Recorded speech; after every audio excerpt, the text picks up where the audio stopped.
que el hombre puede ser fácilmente concebido como un compuesto de cuerpo, mente y ser o espíritu. Entonces el trabajo espiritual es despertar el ser o espíritu. ¿Ya vieron? Entonces el cuerpo, esto va a ser muy rápido por las caras que no he visto. El cuerpo informa sensaciones externas e internas, frío, calor, dolor, placer, etc. Todos lo conocemos. Por encima entonces del cuerpo y de la información que logramos obtener, que son sensaciones, entonces viene la mente. Y la mente entonces informa, aparte de los pensamientos en formas verbales, hay pensamientos de imagen y luego emociones, estados de ánimo, todo el mundo lo conocemos. Bueno, el hombre en promedio vive en esos dos niveles prácticamente siempre. Por encima está su ser o espíritu. El ser o espíritu esencialmente es conciencia, es aquello que en ti se da cuenta. Entonces, el trabajo espiritual, por ejemplo, con la meditación sencilla que hicimos, muy sencilla, ¿no?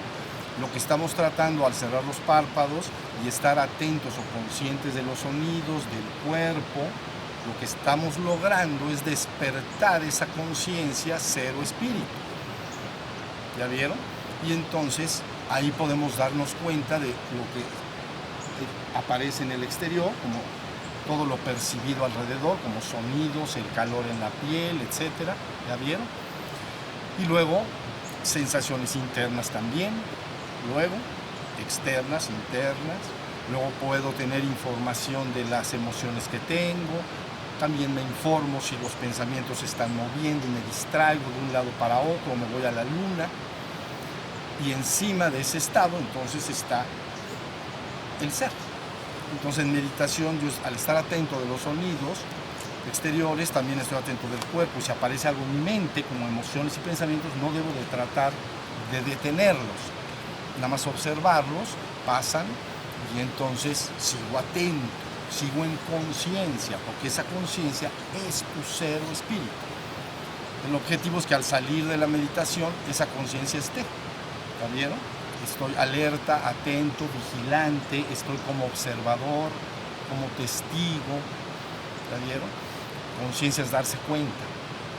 El objeto es que la meditación me vaya llevando con el correr de los años a que durante todo el día ya esté en conciencia todo el tiempo. Ya no me voy con la mente y me divago y me distraigo y me voy a la luna y me olvido de mi propio ser, que es conciencia. Ese es el logro que se tiene que obtener. Un logro que se llama iluminación menor o despertar menor, pero es el primer logro. ¿Está bien? Entonces, si consolido ese estado, ya siempre está despierta la persona en su ser, entonces puede usar la mente y usar el cuerpo como una herramienta, como tú utilizas tu coche o como utilizas los cubiertos para comer, pero ya se convierte en una herramienta, en un vehículo, en algo que vas a usar como una máquina, pero tú eres el ser. Eso es transitoriamente, tu ser tiene esas herramientas, el cuerpo y la mente. ¿Estamos? ¿Está la idea? Esa es la causa. Entonces una meditación tan sencilla como la que estoy diciendo nos puede llevar rápidamente a consolidar nuestro despertar. Luego hay un despertar mayor, del que no voy a hablar ahorita, pero ya nos llevaría directo a la trascendencia, al origen divino. Pero primero me tengo que despertar ese ser en la existencia. Bueno, eso nada más es un paréntesis para los que veo con caras nuevas. Sale. Entonces, ahora sí, miren, recuerdan que en los satsangs pasados, desde que empezó el año, hemos estado hablando del tema cristianismo, ¿no? El año pasado, el último trimestre, estuvimos hablando de hinduismo, y en este convenía hablar de cristianismo, y así seguramente platicaremos de todo, para conocer muy bien todas estas tradiciones. ¿Sale? Entonces sean pacientes, van a ver que está bien fácil y bien bonito. Pero bueno, decíamos...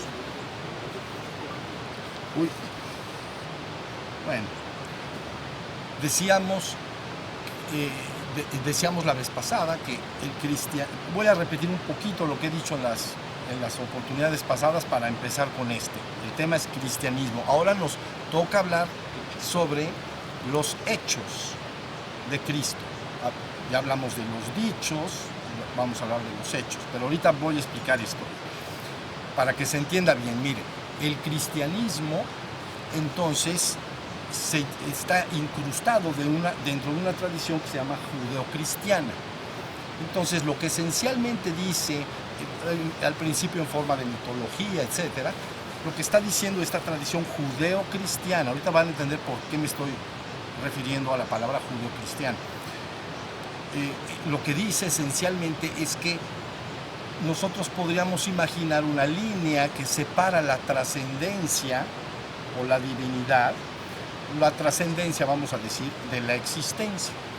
Y entonces que el acto de manifestación de la existencia vendría como un sistema de cascada, como si es la palabra hágase la luz. Entonces, de alguna manera, vendría un ejercicio desde la trascendencia en sentido descendente, ¿ya vieron?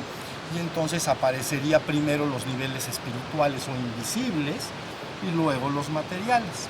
Entonces vendría una bajada desde la trascendencia hacia la existencia, primero en los niveles invisibles o espirituales y luego los materiales hasta donde estamos en este momento. Luego explica que vendría un tiempo que le llamamos proceso histórico, porque ellos están incrustados en el ser humano. Ese proceso histórico se le llama era adámica, la era de Adán. ¿Ya vieron? Viene el proceso de descenso, llega hasta abajo y empieza un proceso histórico.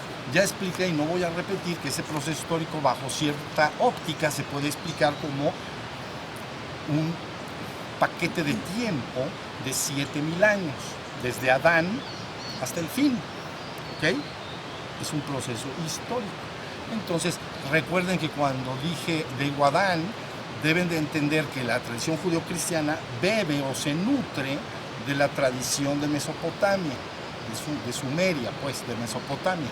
Ahí el Adán sumerio mesopotámico se llama Alulim, y entonces Alulim está localizado en esa tradición 4 o 500,000 años atrás.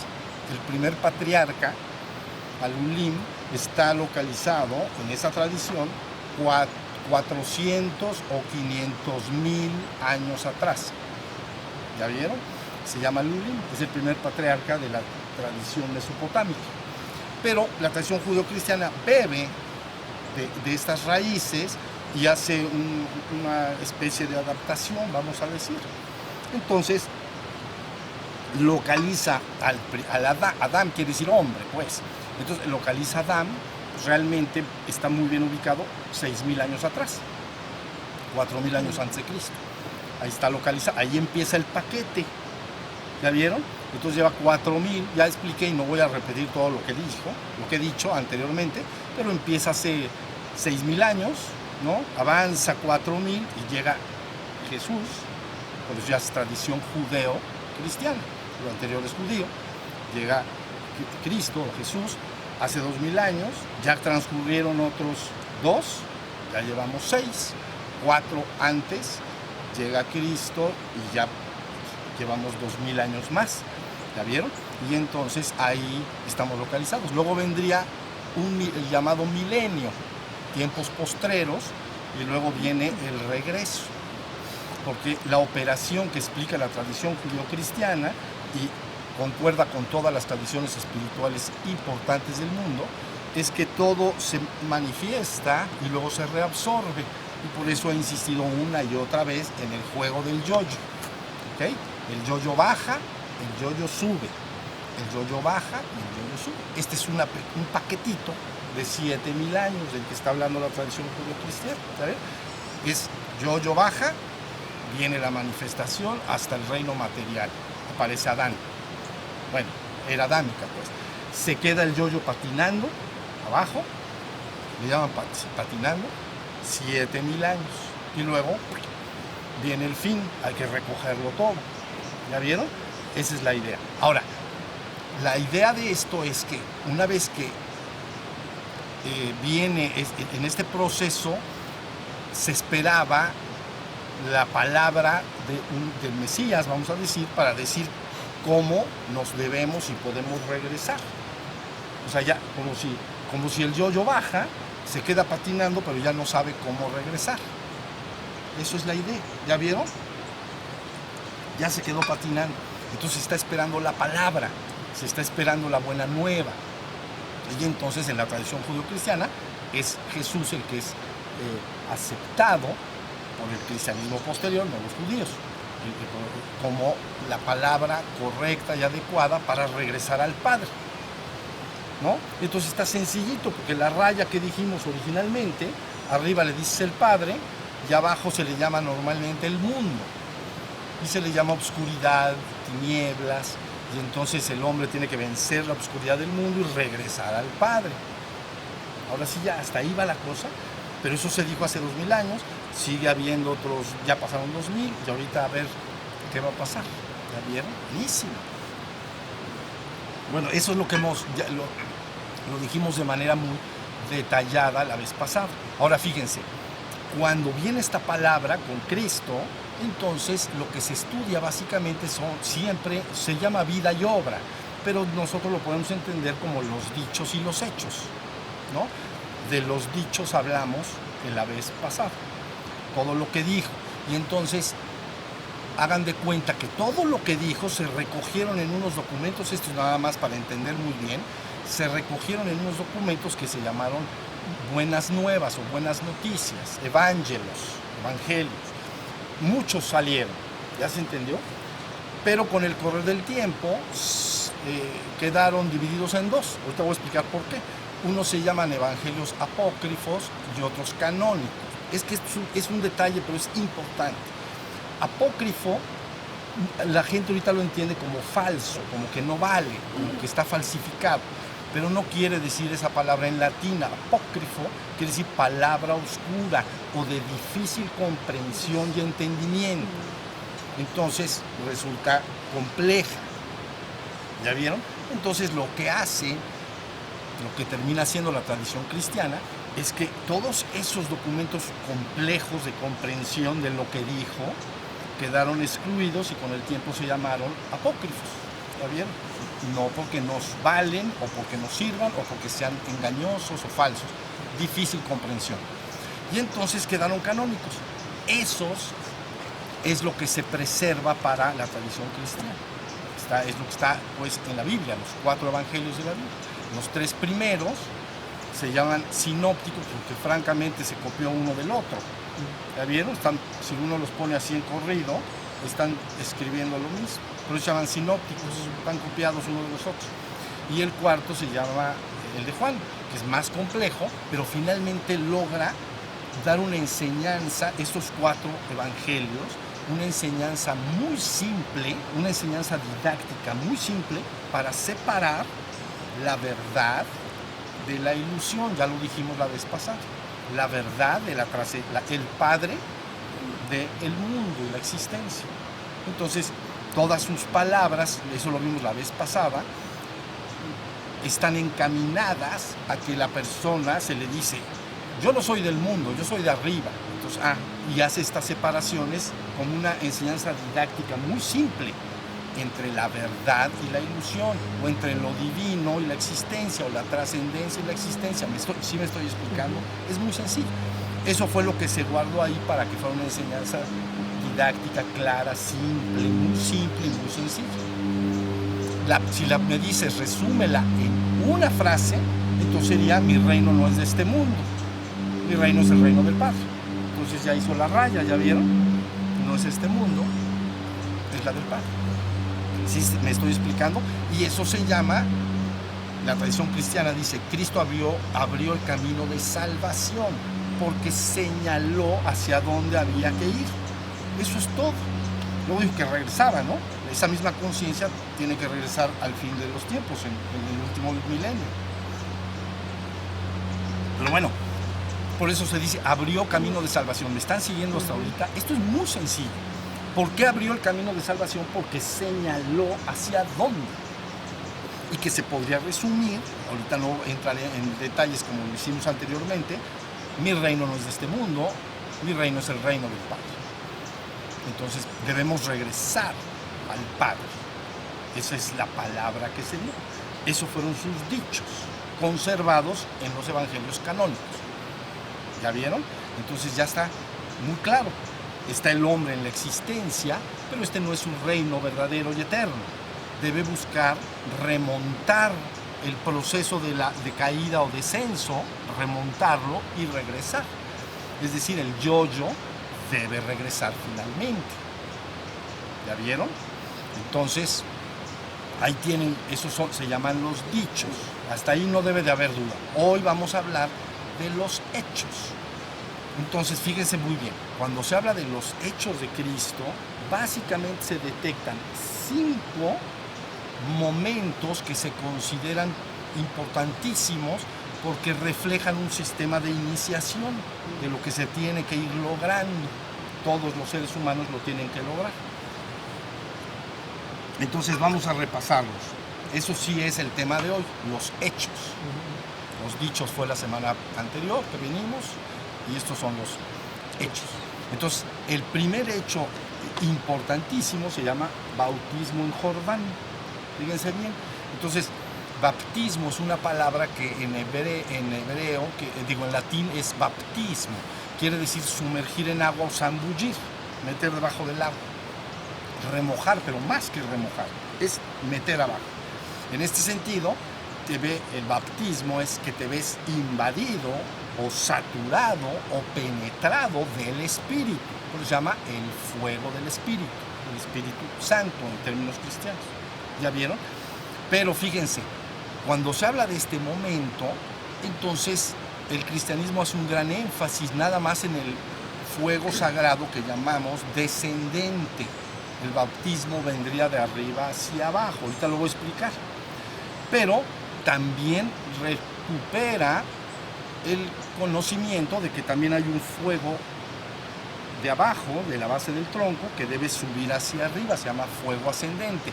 Le podríamos llamar el fuego del Padre, arriba y afuera de la cabeza, y el fuego de la Madre en la base del tronco, y que se relaciona con la capacidad de procrear hijos, tiene que ver con la sexualidad. Bueno, pero el cristianismo hace mucho énfasis en el descendente, y casi históricamente, los seguidores, ¿no? la congregación de fieles pierde el conocimiento del ascendente, porque en el descendente, en el bautismo se dice, vino el Espíritu como una luz y se puso arriba y afuera de su cabeza, y dijo, este es mi Hijo amado, en él yo me contento. Entonces es el fuego descendente. Hasta ahí está. 2 fuegos sagrados tienen que estar en operación para lograr lo que hoy voy a estar diciendo. Entonces, el fuego descendente penetra, estoy siendo bautizado con el fuego del Espíritu, pero es un fuego literal, no es simbólico, no es imaginativo, es literal. ¿Ya vieron? Luego, lógicamente, las iglesias cristianas tienen un ritual para recordar este evento, para conmemorarlo, ¿no? Bueno, pero ahí lo tienen, descendente, no hay duda. Pero luego hay uno descendente que está, voy a localizar acá, sí, Juan 7:38. En Juan 138, entonces hay una frase que dice esto, para aquellos que no habían aún recibido el Espíritu. Entonces dice, el que cree en mí, como dice la Escritura, ríos de agua viva correrán de su vientre. El que cree en mí y siga mi palabra, por eso está diciendo, el que me escuche y siga lo que le estoy diciendo, entonces dice, el que cree en mí, como dice la Escritura, se está refiriendo a Escritura anterior, ríos de agua viva correrán de su vientre. Entonces el vientre es la parte del cuerpo donde se alojan los intestinos y los órganos urogenitales. Esa es la base del tronco. ¿La vieron? Entonces, esta frase está preservando el conocimiento de que hay un fuego de la madre ascendente. Luego, como lo veremos en próximas ocasiones, los místicos cristianos conocen y recuperan esto, pero la población en general no. ¿La vieron? Pero está diciendo, sentirá fluir ríos de agua viva, el que reciba del Espíritu. Entonces quiere decir que hay una energía también abajo y afuera de la cabeza que tiene que estar subiendo, la otra tiene que estar bajando. Ese es el verdadero bautismo, de subida y de bajada. Aunque les repito que digamos, los fieles comunes y corrientes recuerdan bien el fuego descendente, más no el ascendente, que es muy importante. Van a ver lo que se logra con el tiempo. Entonces, primer proceso, se tiene que considerar que hay unos fuegos sagrados, arriba y afuera de la cabeza, en la base del tronco, y que deben ponerse correctamente en actividad. Cómo hacer para que uno descienda, cómo hacer para que el otro ascienda, y que se inicien ciertas operaciones que los místicos cristianos llamaron las operaciones que el fuego del Espíritu genera dentro de la persona. Ya lo veremos después. ¿Cuáles son las operaciones? ¿Qué va a hacer? Hasta ahí va la idea. Entonces, en la vida, primer momento importantísimo. Está hablando de algo que debe lograrse. ¿La vieron? Luego, número 2, hay otro evento importantísimo. Esto está bien fácil, esto es facilísimo. Otro evento importantísimo que dice tentación en el desierto, ¿no? Entonces, es tentado, bueno, los que conocen, todos lo conocemos acá, lógicamente. Es llevado al desierto y es tentado con cosas del mundo.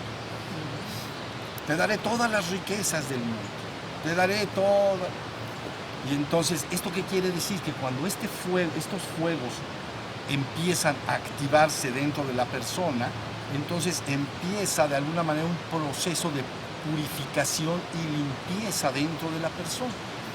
Pero en este momento en que empieza a purgarse los contenidos oscuros de la mente consciente y subconsciente de la persona, que llamamos el ego se va a defender. ¿Ya vieron? No va a ceder fácilmente. Depende del nivel de purificación de la persona. ¿Ya vieron? Entonces, lo que quiere decir es que eso es lo que se entiende como una lucha del bien y el mal, vamos a decir. Yo diría que es una lucha entre el ser y el ego. Entonces, el ego empieza a recibir el impacto de estos fuegos y empieza un proceso de purificación y limpieza. Fíjense muy bien, poco a poquito. Saca todo, descompacta de a poquito y con el correr de los años todas estas impurezas y la persona las empieza a sentir. Entonces esto es usual cuando hay gente que se acerca y me dice: es que yo estoy muy confundido porque cualquier cosa. Yo pensaba que amaba a mi papá y ahora le traigo un coraje que no me aguanto porque me hizo de chiquito, no sé. ¿Ya vieron? Y entonces está saliendo todo este proceso. Entonces, ese segundo momento, tentación en el desierto, el ego va a ser sometido a transmutación, va a ser disuelto y transformado. ¿Ya? Entonces, es el segundo momento importante. Y la tentación es hacia las cosas del mundo. Por eso se usan las palabras profundamente hablando: danos nuestro pan, ¿no? Danos nuestro pan de cada día y no nos dejes caer en tentación. Lo que dice es el pan de la palabra hablada. Danos nuestro pan de cada día, es danos el pan de vida, no es pan de hogaza de pan, es danos la palabra, danos nuestro pan de cada día, para que yo tenga la palabra y sepa cómo guiarlo. Y no me dejes caer en la tentación. Quiere decir que mi ego no quede hipnotizado con las cosas del mundo y abandone yo mi trabajo en concordancia con tu palabra. ¿Ya se entendió? Dame la palabra, ok. Entonces ya te voy a seguir. Pero resulta que entonces el ego quiere todo menos eso. Porque el ego se ha formado en el mundo y se realiza en el mundo. Entonces quiere alejar a la persona de seguir la palabra. Y de ahí esas palabras: danos el pan de cada día y no nos dejes caer en la tentación del mundo, para que siga yo el camino de regreso al Padre. Hasta ahí va la cosa. Bien. Entonces ya le entendieron que ese segundo momento, tentación en el desierto, tenía que quedar bien reflejado. Como paréntesis rápido, es el mismo proceso que se presenta con Buda, cuando estaba sentado en el árbol, ya quería iluminarse, y llega Mara, la tentadora, ¿no? Y entonces lo tienta, es como el mal, ¿no? Y le trae chicas hermosas bailando y de todo, ¿no? Y entonces Buda dice, voy o me quedo. Que se queda. Bueno, ok, ahí está, es un paréntesis. Ok, esa es la idea. Ahí está, segundo momento, bautismo. Segundo momento, tentación. El ego va a ser sometido a escrutinio, va a ser descompactado, observado y debe ser purgado y eliminado. Muy bien. Entonces, tercer momento, transfiguración en el monte Tabor. Entonces, una vez que el fuego, los fuegos han penetrado en la persona y han hecho todas las operaciones correspondientes, han eliminado al ego ilusorio, lo han disuelto y transmutado, la persona ha sido pasada por una purgación o purgatorio, ha eliminado todos sus ilusiones de querer solo los asuntos y las cosas del mundo exclusivamente, aunque puede buscarlas también, pero exclusivamente. Una vez que todo eso se ha eliminado, entonces, ¿qué triunfo? Se llama la luz. Ya está. Entonces se llama transfiguración en el monte Tabor. Entonces, lo que quiere, toma 3 discípulos, todos conocemos el relato, sube ahí a una pequeña montaña, a Tabor, y entonces se dice, se transfiguró delante de ellos, ¿no? Santiago y los otros 2, se transfiguró, sus vestidos se pusieron blancos como la nieve y su cara se puso radiante como el sol. Ya está el proceso logrado. Son las operaciones del fuego sagrado que iniciaron en el bautismo, ¿no? Pero reales, digamos, no simbólicas, reales. Después de pasar por el proceso de purificación y eliminación de los contenidos del ego, resucita o queda el verdadero ser y está relacionado con la luz, y de hecho con una radiación de luz, un cuerpo de luz, literal, cuerpo de luz literal. O sea que los seres humanos que no han pasado por este proceso tienen un cuerpo de luz impuro, con muchas oscuridades dentro del campo alrededor de la persona. ¿Ya vieron? Cuando ha pasado por todo este proceso, la radiación de la persona es lumínica, literal, ¿no? Se llama vestido de bodas, ¿no? Cuerpo incorruptible, eso, vestido de bodas lo dice Jesús, cuerpo incorruptible e inmortal, eso es de Pablo, ¿ya vieron? Es como se dice en el Nuevo Testamento, cuerpo incorruptible. Entonces debes pasar de lo corruptible a lo incorruptible, así está la idea, de lo mortal a lo inmortal, ¿ya vieron? Bueno, porque entonces recuerden que cuando se concibe esta enseñanza didáctica simple y se dice aquí hay una raya, arriba de esa raya está el Padre o la trascendencia, es el reino de la vida eterna, es lo inmortal y eterno. Abajo es el reino de la muerte, porque todo lo que está en la existencia pasa por procesos en que aparecen y desaparecen. ¿Ya vieron? Esto se llama el reino de la muerte. Un niño viene al mundo, permanece un tiempo y finalmente muere. Entonces ya no está. Entonces todo en la existencia está bajo una ley que se llama impermanencia. Nada va a permanecer. Nada en la existencia va a permanecer. Entonces por eso se le llama reino de la muerte. ¿Ya vieron?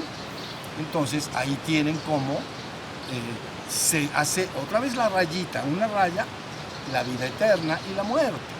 Entonces ya pueden entender pasajes o palabras como, así como por un hombre todos murieron, todos los hijos de Adán están muertos, cayeron hasta la parte más inferior, así todos por un hombre serán redimidos.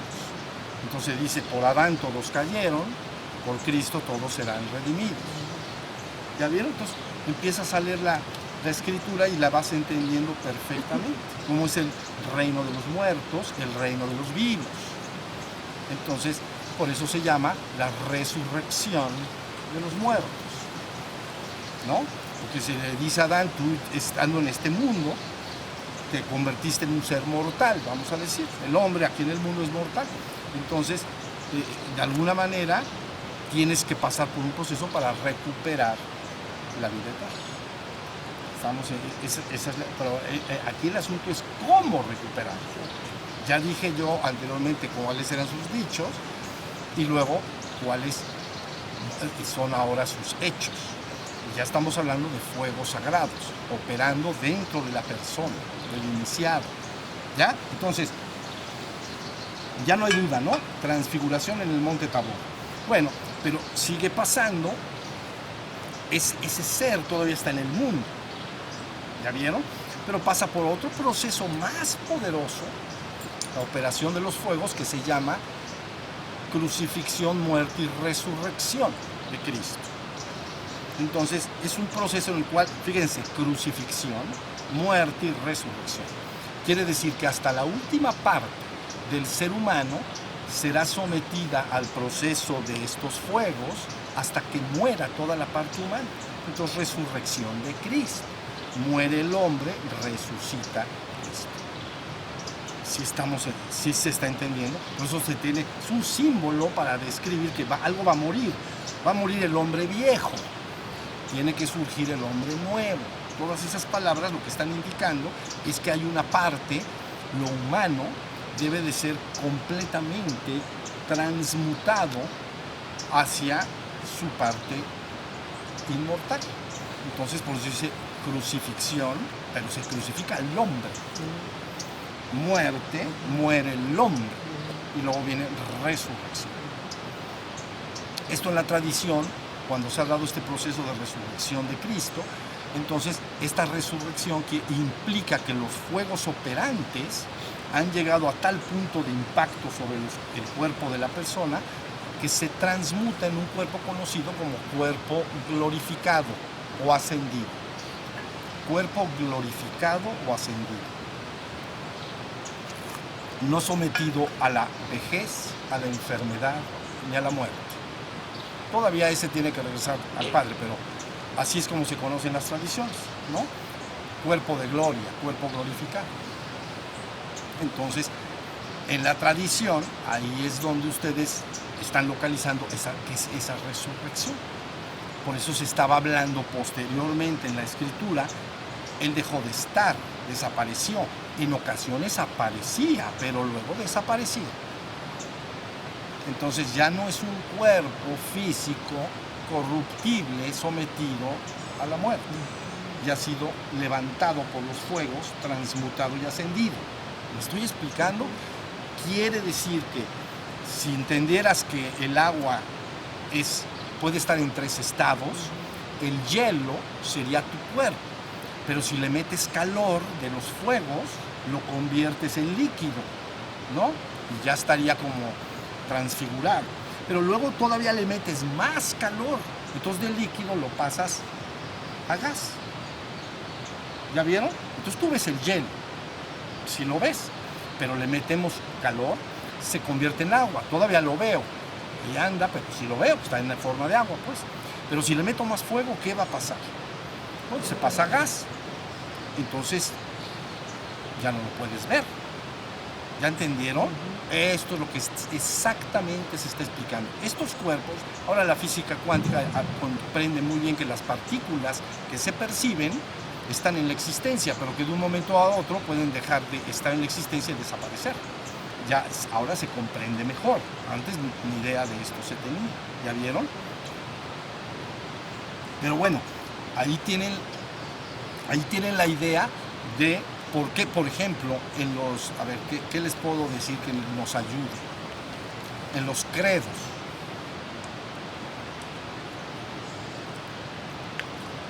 Gracias. Algo que nos ayuda a entenderlo bien. Ustedes, derivado de todos los dichos y los hechos de Cristo y la elaboración de una teología, entonces luego nacen unos credos. Los credos es en lo que creo. Derivado de la vida y obra de Jesús, de Jesucristo, se diseña después una teología y después se diseñan unos credos, que es lo que la gente cree y relacionado con lo que estamos diciendo ahorita. Entonces hay 2 credos, ya lo sabemos, uno se llama niceno, constantinopolitano. Entonces, ese es lo que dice, al final dice, espero la resurrección de los muertos y la vida eterna. Espero la resurrección de los muertos y la vida eterna. Eso dice. Y luego dice amén. así sea. Entonces, están los muertos. Estoy esperando la resurrección de los muertos. ¿Quiénes son los muertos? Todos los seres humanos están muertos. Porque según la mitología de la tradición judío-cristiana se dice, si caes fuera del paraíso y desciendes de los reinos espirituales a materiales, te expulsan del reino, ¿no? Fuiste expulsado del reino, entonces se dice morirás sin remedio. Pero no es que estés muerto como entendemos un muerto. Estás muerto en el sentido de que no tienes la conciencia de tu ser que es vida eterna. Entonces por eso se llaman los muertos. Y la mitología dice, serás expulsado del reino y morirás sin remedio, ¿no? Entonces ya es donde Adán empieza la era Adán. ¿Sí se está entendiendo? Entonces el hombre genéricamente se llama los muertos. No tiene la vida eterna. ¿Por qué? Porque tiene una conciencia de ser mortal. Tu cuerpo y tu mente sabe que vas a ser mortal y que eres mortal. Estás en el reino de los muertos. Aunque estás vivo y coleando, andas por ahí todo el tiempo dando vueltas, pero de todas maneras, en este contexto se llama los muertos. Entonces dice, creo en la resurrección de los muertos. El hombre debe ser redimido y regresar a la vida. ¿Ya vieron? A la vida eterna, regresar al Padre. Ahí está, ya se entendió bien, pero resulta que el otro credo que se llama de los apóstoles, dice, fíjense bien porque esto es importantísimo, creo en la resurrección de la carne. ¿Ya vieron? Creo en la resurrección de la carne y la vida eterna, así sea. Entonces, no, ahí está hablando de la carne. Quiere decir que el cuerpo mismo es el que tiene que ser sometido al proceso de los fuegos.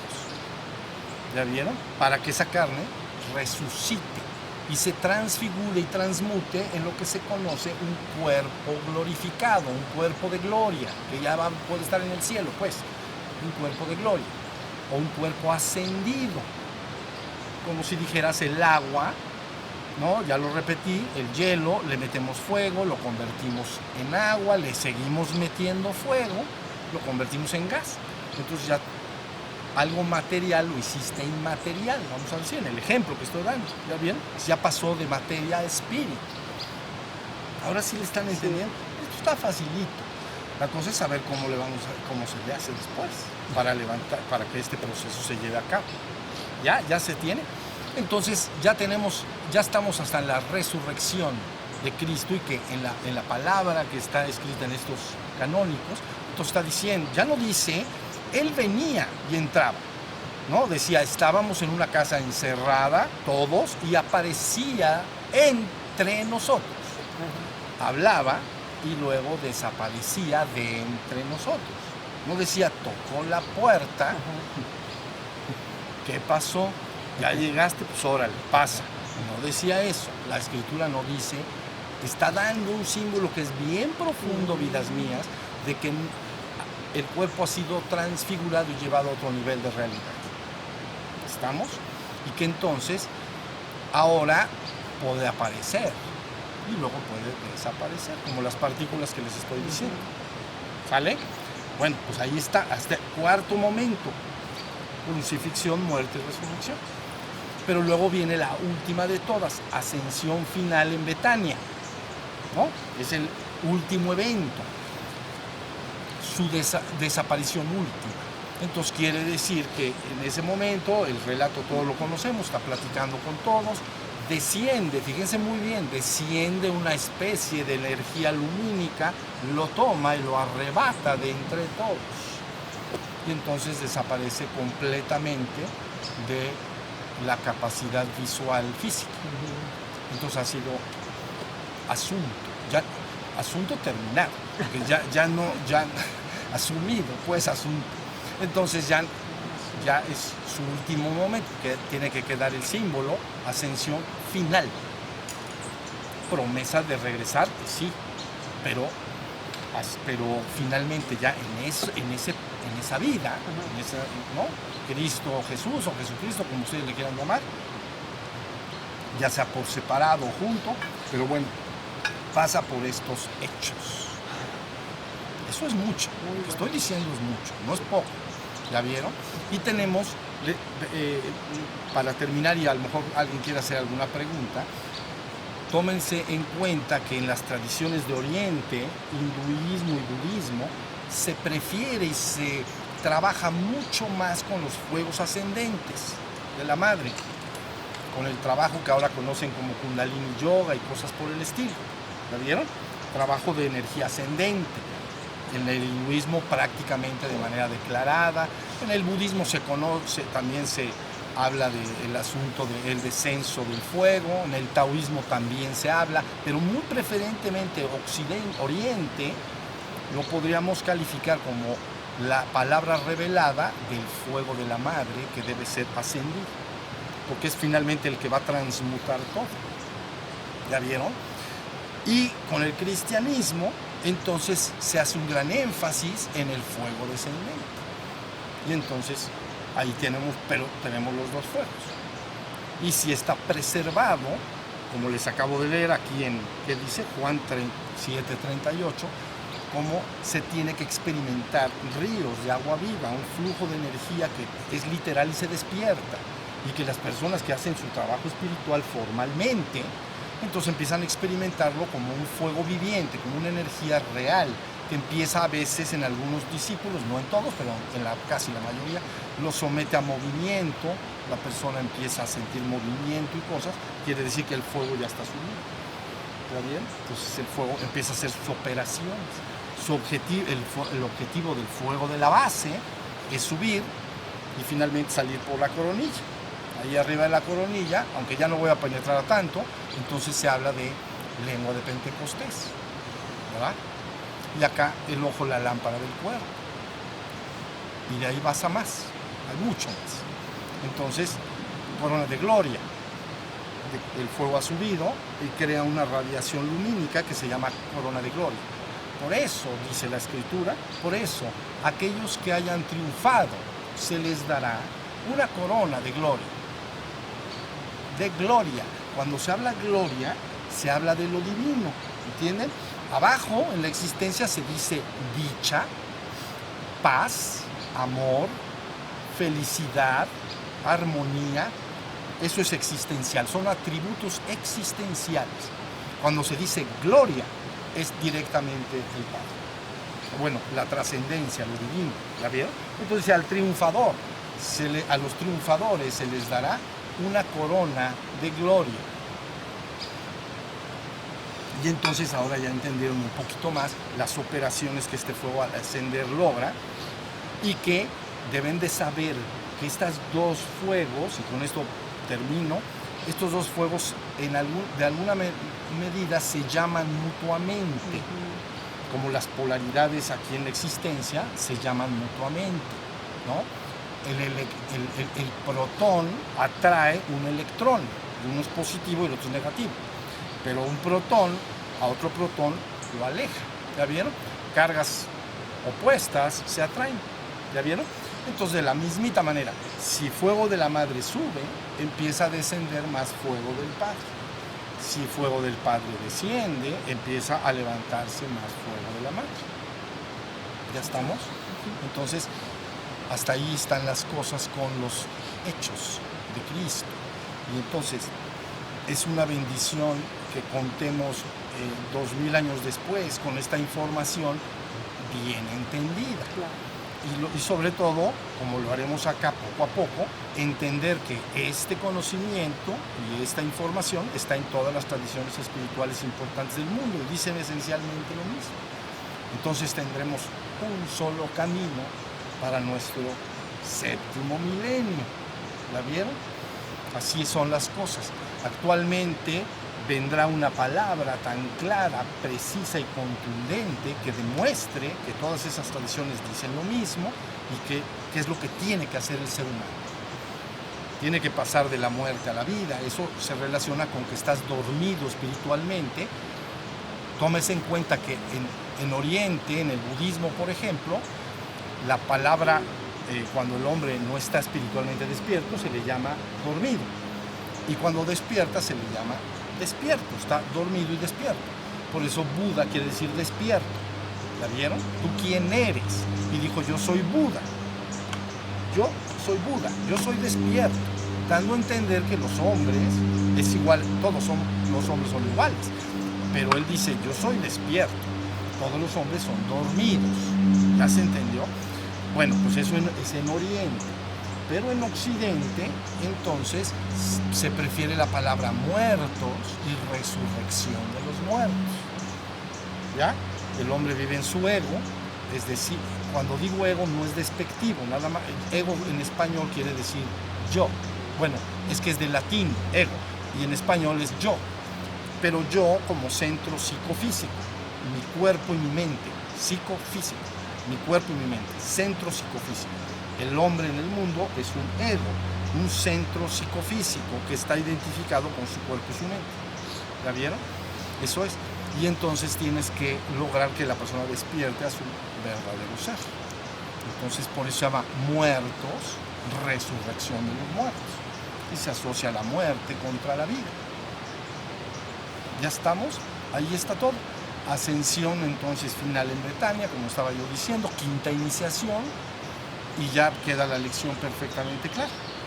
Y entonces ese conocimiento se absorbe, ¿no? Y ya queda dentro de la tradición. Y ahora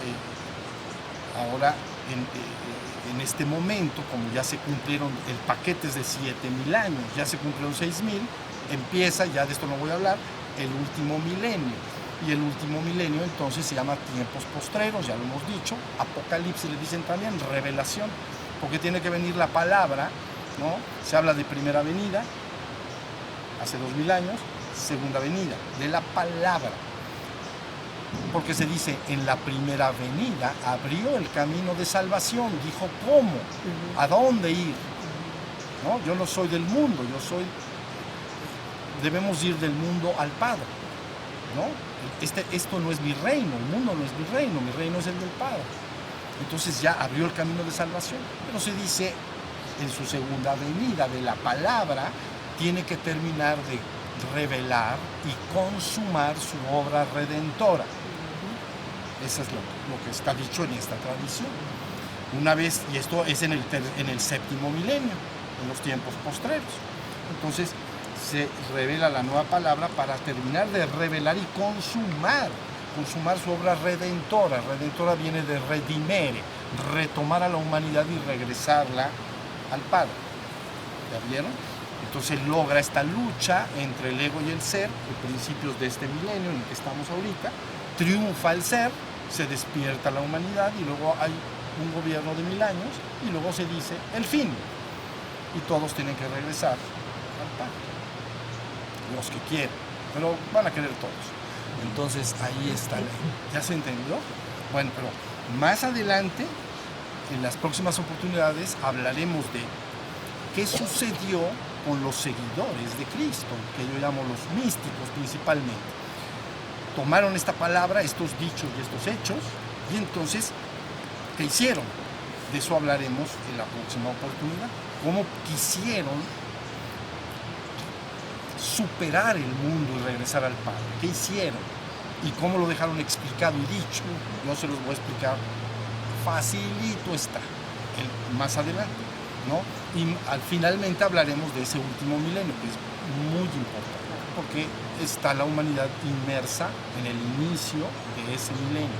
Lo sepa o no lo sepa, lo quiera o no lo quiera. Ahí está. Muy bien. Yo ya terminé. Si hay alguna pregunta, y si no, descansamos un ratito. No nos agarró el ruido del... ¿No? ¿Todo bien explicado? ¿Sí? ¿Había un animalito o algo? ¿No? ¿Eh? Sí, había Ahora, muy bien. Sale, entonces... Solo una pregunta. En muchos cuadros religiosos justamente se ve una flama sobre muchos personajes. Sí, por supuesto. Ahí está hablando del fuego del Padre, ¿no? Y cuando se dice enviaré el Espíritu, y se llama lenguas de Pentecostés, ¿no? Entonces habría que ver bien la terminología, toda la luz arriba y afuera de la cabeza es un recordatorio en el arte, ¿ya vieron? La palabra se tiene que pasar a muchos niveles, puede pasarse hasta los cuentos. Pueden ser cuentos, fábulas, pueden ser mitos, y así es como se transmite la palabra. Pero el arte es muy insistente en dejar eso perfectamente reflejado.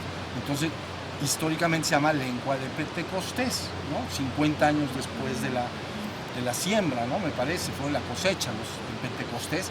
Entonces aparece el Espíritu, lo mismo que había aparecido inicialmente en el bautismo de Jordán. Entonces quiere decir que están recibiendo un regalo, el Espíritu, para que descienda y penetre en ellos. Entonces la palabra dice, yo les enviaré a otro Paracleto. Él estará con ustedes hasta el fin del mundo. ¿Okay? Yo les enviaré, Paracleto es aquel que ha sido invocado, entonces es el Espíritu, ¿ya vieron? Yo enviaré un Espíritu para que esté con el hombre y lo guíe, ¿no? Hasta la verdad completa, eso es lo que dice. Entonces, la idea es saber que literalmente arriba y afuera de tu cabeza hay algo que está ahí, pero que es literal, ni es simbólico, ni es metafórico, y que eres, lo he dicho de muchas maneras antes, pero la mejor imagen es la de el bebé que está durmiendo en su cuna y que está tranquilito, tapadito, calientito, recién comido y dormidito. La mamá puede estar en el cuarto de junto y deja al niño dormir. ¿Por qué? Porque está tranquilo y bien. Si el niño se despierta y llora, llama la atención de la mamá, entonces la mamá inmediatamente responde. ¿Ya vieron? Por eso se dice, de alguna manera, que el llamado obliga a la respuesta. Entonces, ese bebé, que es una imagen, si se despierta y llora, ya sea que tenga hambre, que se haya mojado, que tenga frío, lo que sea, inmediatamente la mamá va a responder. Pero si no, no, porque el niño está cómodo y bien. ¿Sí se entiende lo que quiero decir? Bueno, pues cuando el hombre sabe que arriba y afuera de la cabeza hay algo literal a lo cual puede clamar, pero que es verdadero, no, eso responde. ¿Está bien? Responde. Y está enterado de todos los pormenores de tu vida. Pero bueno, entonces ahí estamos. Entonces, ese es el símbolo que se preservó en el arte, vamos a decirlo. Entonces, punto importante, otro punto importante, la lámpara del cuerpo. Y así hay mucho, pero hasta por hoy yo creo que con esto queda suficientemente explicado que eran los hechos de Cristo, pasando por estas 5 iniciaciones. ¿Sale? Muy bien, pues ahora sí descansamos, levanten sus manos.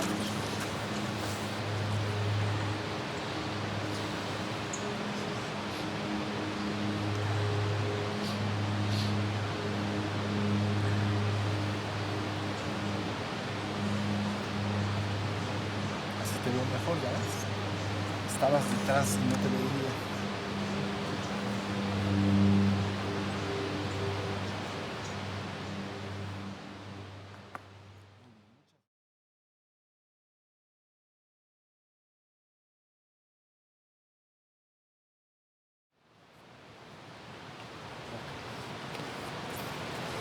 Muy bien. Bueno, decíamos, la enseñanza del cristianismo es extraordinaria porque se habla verdaderamente de la infusión de fuegos sagrados y de cómo la persona puede ser de alguna manera ascendida, transmutada. No solo buscar una mutación, ¿entiendes? Mutar es cambiar algo de un estado a otro, pero en el mismo nivel de realidad. Eso llamamos mutar. Un mismo nivel de realidad. Transmutar, ya lo sabemos acá, del latín es más allá de.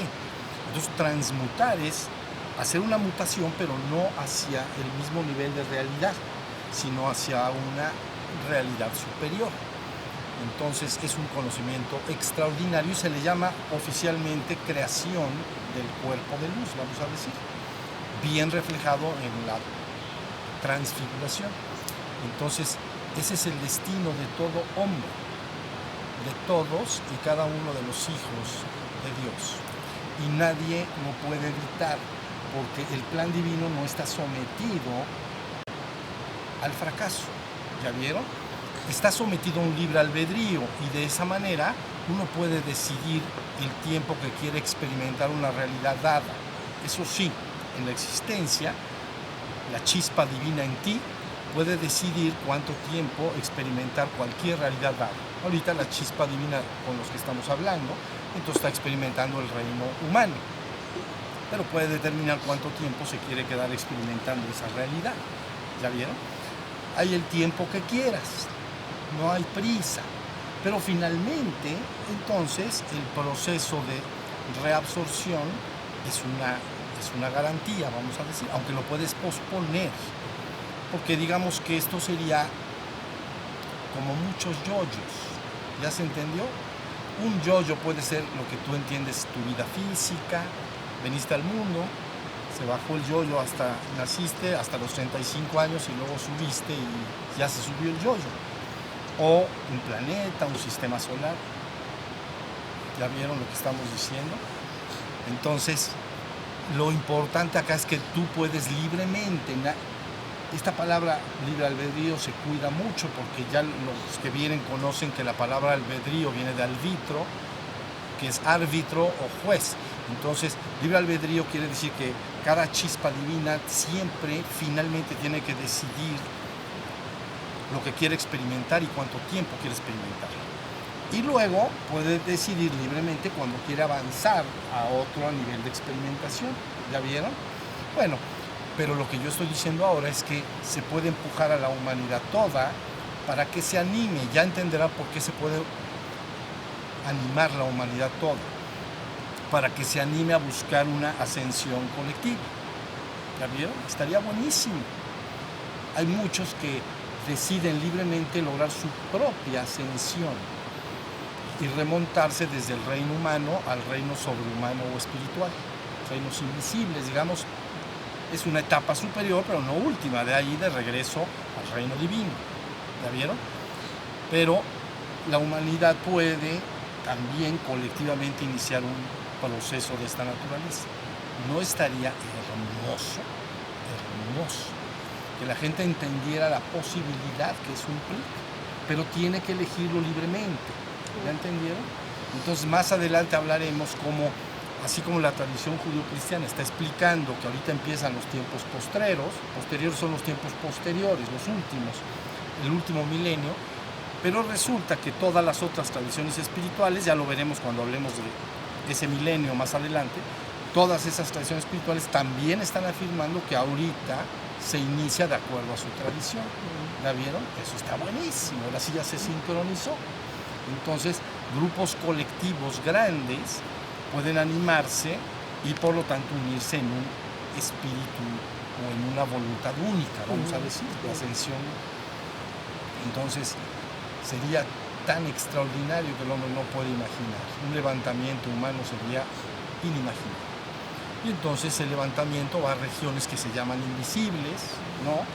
Y es el fin, no, apenas un espíritu glorificado, se podría parecer mucho al que tienen ahorita, pero ya está levantado. Y entonces no sometido a la vejez ni la muerte. Y de ahí se puede ir a más, hasta el Padre mismo. Claro.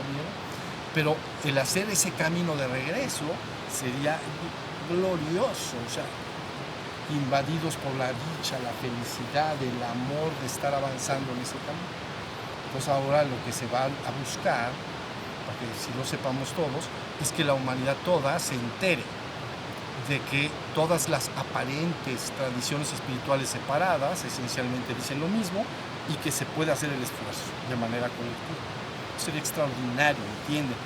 Porque si ustedes ven las perspectivas de un ser humano en el mundo, es a lo más realizarse en el mundo como un buen padre o lograr sus sueños, si quiere poner un negocio o viajar, tener dinero o criar una familia, pero luego termina en la vejez y en la muerte.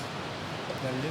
Entonces está medio deprimente, ¿no? Pero ¿qué tal si te dice, sí, la verdad está deprimente? Pero usted dice, no, es que aparte estás empujando para un levantamiento de la energía. conocimiento viene. Lo que pasa es que está alejado de la conciencia humana. Entonces el cristianismo es extraordinario porque muestra muy detalladamente el proceso, las otras tradiciones también. ¿Ya vieron? Entonces ya lo hablaremos más adelante. Entonces esa es la idea, transmutar estos cuerpos en un cuerpo glorificado, al principio muy parecido al que están viendo así, como estos, y luego cada vez hacia niveles más abstractos, que la gente entendería como llamas, cuerpos de luz sin forma, amorfos. ¿Ya viste? Porque la parte que llamamos divina es lo que ustedes entenderían como el perfecto abstracto absoluto. Y viene un descenso desde lo abstracto a cada vez niveles más concretos, más concretos, más concretos, hasta este que es el concreto concreto. ¿Ya vieron? Aquí está todo concreto. Ese árbol está ahí, este cuerpo está aquí, este cuerpo está aquí, este cuerpo está aquí. ¿Ya entendieron? Pero viene todo desde lo abstracto hacia lo concreto. En el ejemplo que dábamos es como si ese vapor de agua que decíamos, lo empiezas sería el proceso inverso, a enfriar. Y entonces de repente lo empiezas a percibir como gotas. ¿Ya vieron? Y así cada vez más hasta que se convierte en hielitos. Ya se hizo concreto. Estaba en lo abstracto, se hizo concreto. Ahora tomas eso concreto y lo levantas al abstracto. Le decía yo a alguien de ustedes hace un ratito que este juego del yo-yo, imagínate que el yo-yo cuando está en la mano, ahí en la trascendencia, ¿no? En lo divino, es la conciencia de ser el uno y único ser que es y existe. Bueno, que es, sería la divinidad. Es cuando el yo-yo va para abajo, cada vuelta te vas envolviendo en zarapes de ilusión. Velos. Entonces, velos de ilusión. Entonces, el pobre yo-yo, contra más baja, hasta donde estamos ahorita, resulta que al llegar hasta abajo ya tiene no sé cuántos velos encima. Ya se le olvidó quién es y cuál es su divino origen. ¿Ya entendieron lo que digo? Todo el trabajo, tú ya eres eso. No tienes que lograrlo, ya lo eres. Nada más te tienes que ir quitando los velos. Y es lo que quitarse los velos poco a poco es lo que llamamos que el yo-yo vaya hacia arriba. ¿Ya entendieron? Es la danza de los 7 velos. Sí. Ahí está. Está una chica guapa, ¿no? Está en su camerino. Está desnuda. Y entonces se pone 7 velos, se viste, baila, y entonces al principio no ves nada. Pero conforme se va quitando los velos, aparece lo que es. ¿Ya vieron? Entonces es como si esa mujer de los 7 velos cree que ella es esos 7 velos. Y no sabe que ella es la mujer. ¿Me expliqué? Sí. Entonces tienes que... le dan clases de quitarse los velos. Entonces baila y se va quitando los velos. Y al final queda peloncita. ¿No? Está pelona. Sí, está pelona. Entonces ya dice, esto sí soy yo. ¿Sí entendieron? Es un proceso de velar la conciencia. Es como un juego. Y hay una razón de la cual no vamos a hablar, pero es un proceso de velar la conciencia. Velar es echarle zarapes encima o velos. Y luego el camino de regreso es desvelarlo, quitarle los velos, para tener una experiencia en conciencia en todos esos niveles existenciales. ¿Ya vieron? Esa es un poquito de lo que se trata el juego. Y lo que yo llamo aquí despertar y prender los fuegos para crear el cuerpo de luz, decididamente llevaría a la humanidad hacia arriba a un nivel espiritual no humano, más allá de lo humano. ¿Ya vieron? Y ahí la colectividad, todavía hay colectividad. Tienen que seguir en el proceso ascendente hasta regresar a lo divino. ¿Ya vieron? Eso es todo. ¿No está buenísimo? Buenísimo. Bueno, pues entonces ya está dicho un poquito más. Lo que vamos a hacer ahorita es poner música. Acuérdense de algo. Desde el punto de vista de del despertar de la conciencia, el objetivo es del despertar espiritual, es despertar la conciencia. Que tu conciencia, tu capacidad de darte cuenta esté en todo momento y lugar despierta, alerta y vigilante. Eso se llama seguir el camino del despertar de la conciencia espiritual. Por el otro lado, paralelamente, se llama la creación del cuerpo de luz, que es lo que hablamos hoy de los hechos de Cristo. ¿Sale? Crear una transmutación de las energías inferiores en superiores. ¿Ya vieron? Y entonces ahí está el asunto. Vamos trascendiendo el nivel humano. Eso es la palabra. Pero como eres libre, si te marchas de este mundo y quieres seguir experimentando el reino humano, lo seguirás haciendo. Y ya, hasta que llegas, ahora sí ya me cansó esto. Yo del reino humano ya no quiero saber nada. Demasiado pegado a la tierra, ¿no? Es muy diferente en un reino, digamos, superior. Imagínate que tienes tu casa, imagínate que tu casa tiene una ventana y tienes un río. Y dices, pero ya me chocó, quiero tener el mar, ¿no? Aquí la gente pues pone un cuadro, el pobre, pone un cuadrecito del río al mar para ver su cuadro. Pero imaginemos en un reino de los que estoy diciendo, la simple voluntad moldea la energía y entonces ya no hay río, hay un mar. ¿Ya? Y imagínate que dice, ahora quiero ver a tal persona, y entonces aquí, si tienes coche, qué bueno, pero si no, pues te vas en camión o a pie. Pero entonces, ¿qué tal cierras tus ojos y ya estás con la persona? ¿No está un poquito mejor? La neta. ¿No? Yo sé que está mejor. Entonces, ahora todo esto entra dentro del mundo que le llaman siddhis, poderes. ¿La vieron? Pero bueno, ¿cómo decirte? Te iba a gustar mucho más. Ahorita quieres hablar con alguien, pues tienes que agarrar tu teléfono. Y antes, pues quién sabe cómo, pues, humo. Señales de humo, pues, vocabulario medio reducido, ¿no? Pero ¿qué tal si ahorita teléfono? ¿Y qué tal si mejor hablas directo y la persona te escucha? Y la persona te escucha y te habla y la escuchas. Es un mundo un poquito diferente, ¿sí o no? Ya viste, están quitando los velos. Aquí el velo es que estamos separados unos de otros. Y que para que tú me oigas, al menos tengo que gritarte y tienes que estar en un radio a mi alrededor suficientemente cerca para escucharme, ¿no? Pero ahí no hay tal cosa. Bueno, ¿sí se entendió de lo que estoy hablando? Entonces, por eso cuando se habla en la tradición cristiana, y ya con esto meditamos, del cuerpo glorificado, se le dice cuáles son sus atributos. Y entonces se habla de todo esto que estoy diciendo. Pero que en la India le llaman siddhis, poderes. Pero aquí le llaman diferente. ¿Sale? Bueno, muchas gracias. Gracias, Fernando.